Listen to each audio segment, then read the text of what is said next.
And at this stage of the game, if your opponent's Viking count is whittled down, you can start making Colossus again. 6 Vikings is a decent amount though, so if you are going to start making Colossus, you might want to have like 4 come out before you engage. But just something to keep in mind, like right now the late game TVP is switching between Storm, Colossus, and sometimes just getting both out if you can afford it. In this build, your late game is going to be switching between not making Colossus and making Colossus. I think I've said this before in a video, but the reason is because a lot of times your opponent's going to have to land his Vikings to fight, simply because his ground army will just be overwhelmed and just outpowered, really. So when they do that, obviously they're going to die because they're armored and they have no health. So once you kill them off, you can just start making Colossus again. So yeah, it's pretty simple stuff. Hopefully we can get through this video sometime today. I know it's been going on a while, guys. I think this might just be the only replay that I show you guys, just because I'm trying to cover everything that I think is important. But I know I'll forget stuff. So anyway, we see he's making basically his only option is to counterattack. And even though I've been ahead this entire game, this one mistake here really set me back. And actually in the units lost tab, I've actually lost more than him now, which before it was the opposite. So just look at the APM, blistering speeds there. But so yeah, we're gonna see. I tried to muster up as many units as I could. In this sort of situation, you just sort of gotta sacrifice this 4th base. Despite how much energy my sentries have accumulated, it's just not enough. And my units will get overwhelmed here a little bit. I use that word for the 3rd time, but it's all good. And in the upgrade department, we can see he's working on 3-3, and I know this is sort of a random point. But because of Chrono Boost, I sort of alluded to the fact that your upgrades are way behind. With Chrono Boost, you can catch back up a decent amount. We can see my 2-2 is going to be finished. His 3-3 is going to be somewhat near halfway done. Once again, he's going to use this nice little cliff for the Vikings. There's not much advice I can give you in this situation. Pulling probes is not really your best option because highly upgraded Marauder Marine will just shred through them. Basically, it's just having the production to be able to replenish your army as fast as you can. Typically, I like to have 3 robos. I'll probably stop there because triple Colossus, triple Immortal production is simply enough.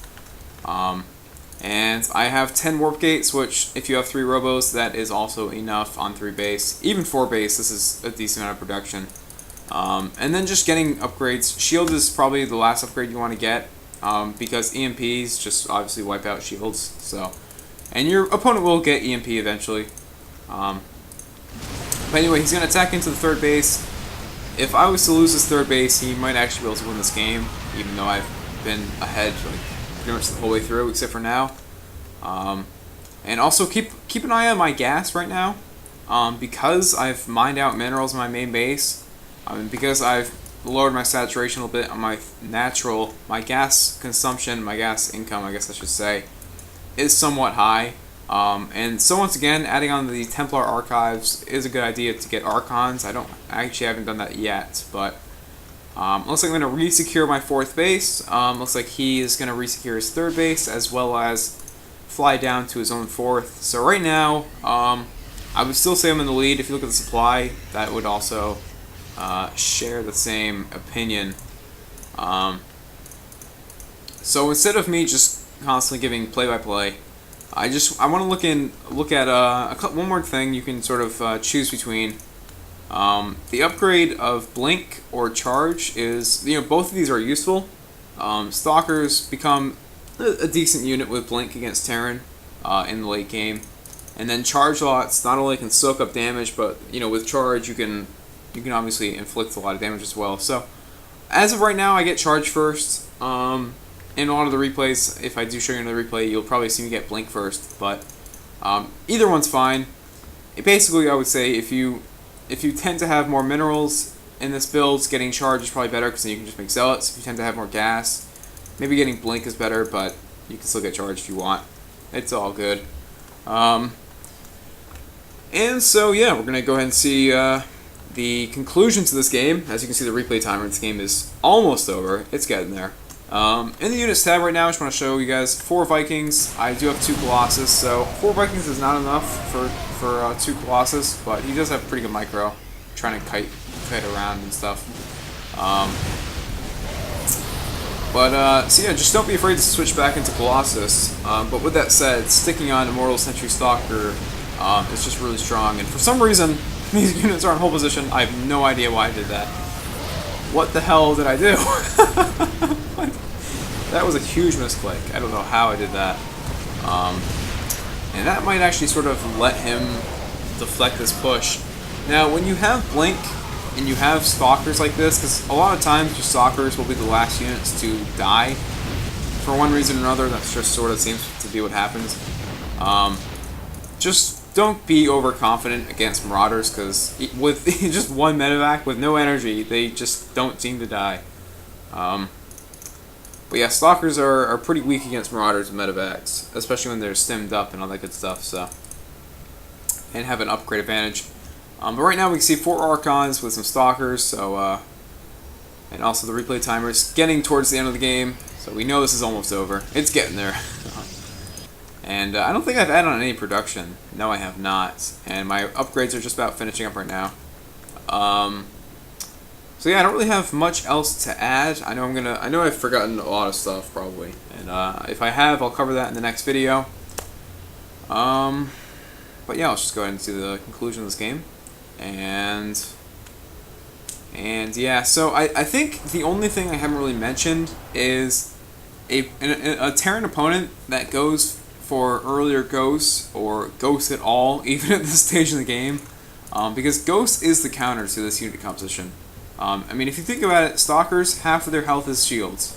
Immortals, one of their strongest attributes is the hardened shields, so if you wipe that out, that actually makes them somewhat weak. And then the sentries, if you EMP them, they lose all their energy, so as well as half their health for what it's worth. So Ghosts with EMP are a pain to deal with. Now, usually if you see Ghosts in the field, you go for Colossus, but getting Vikings as well as Ghosts is sort of easy for a Terran player to be able to do. So if you see a decent amount of Ghosts, I would just say try to get to the late game, the standard late game TVP as soon as possible. Work your way towards Colossus and Storm, and then you can have those fun EMP feedback battles and all that good stuff. So, unfortunately I don't really have any of my sweet micro to show you of the EMP versus Storm and all that great micro battles. Honestly, my micro is not the best for that because I just haven't really dealt with that sort of micro too much in the past since I stray away from it when I can. And we can see he's doing all he can to sort of micro against my army. He is doing a great job of sort of luring them into all that great stuff. But I'm doing a great job of not microing. Looks like this drop got cleaned up. But yeah, so finally some Zealot harass is coming in. In the Workers Lost tab, as I'm staring at the most useless part of the map possible, to find that Control R key. He has lost a lot of workers, so that's the update on the Workers Lost tab. And yeah, these Vikings are just chilling out. I think I forgot about those. But yeah, guys, it looks like it's going to basically be it as soon as this game actually does finally end. But yeah, thanks for watching, as always. I hope you guys use this build, because I think this is my strongest build, basically just out of anything I've really come up with.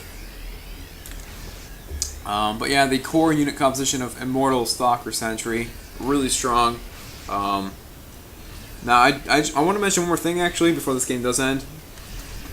As I've said, the weakness of this build are the late upgrades.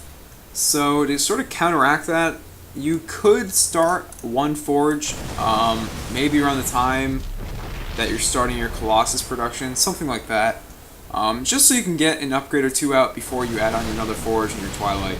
That way you can get 1 or 2 upgrades sooner than what you would normally be able to do.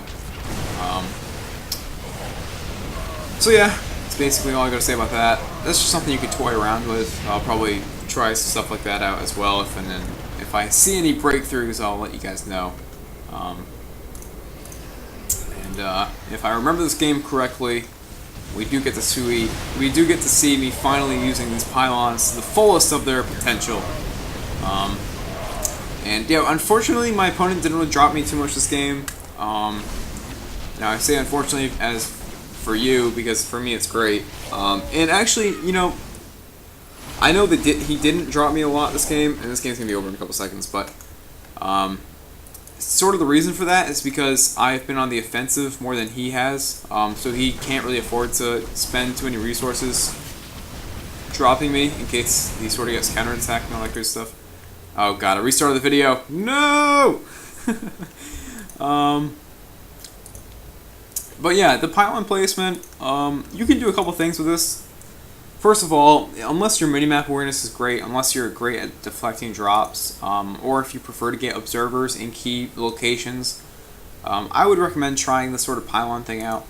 Some games you will lose upwards of like 6 or 7 pylons, which is a lot of money. You know, I get, you know, it's nothing I'm not just gonna say it's not true or whatever. You know what I mean? You know, obviously it's a lot of money to lose. But I think it's worth it, especially if you are having problems with getting dropped. So if a dropship's coming through here, your opponent's either going to do one of three things. He's either going to not really pay attention to the pylon, the drop will just unload in your base. He'll stop and kill the pylon, or he'll go back and retreat. Typically, what I've been dealing with is they'll just unload their units and kill the pylon. Even if they do that, with upwards of 5 or more warp gates, you can just warp in units and kill everything there. I've done that many times, where they try to unload and kill the pylon, and you can just warp in units to kill them. Or you can warp in units at a nearby pylon, and stuff like that. Pylons are so great. But also, if you know a drop is heading your way, warping in units on the outer edge of your base, or even in your base, I guess, would also work. But warping them out here basically gives them no path to retreat, because you can just hunt them down and kill them. Since stalkers do move faster than dropships. But yeah, so I would definitely try this out. Even putting pylons over here in these sort of more aggressive locations, as soon as they move out with the dropship, you can just warp in and try to shoot it down. Or you'll just immediately know that they're going to try to drop you. So yeah, that's something I would advise doing.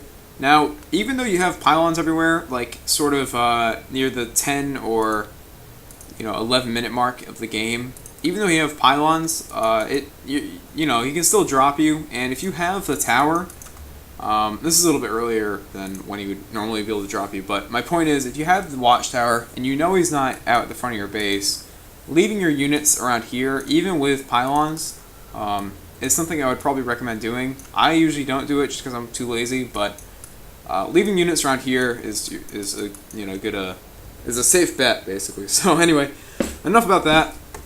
So yeah, thanks guys for watching, and good luck on ladder. So yeah, try this build out. It's pretty sweet. Pretty sweet.